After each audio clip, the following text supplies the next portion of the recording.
Toma tu cruz, amigo mío, y sigue a Jesús.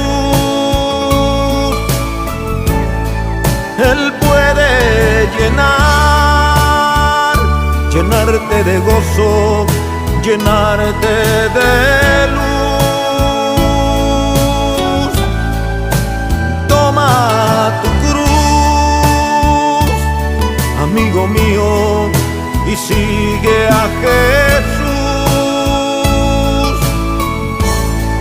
Él puede llenar de esperanzas a tu corazón. Si alguno quiere venir en pos de mí, niéguese a sí mismo, tome su cruz y sígame, porque el que quiere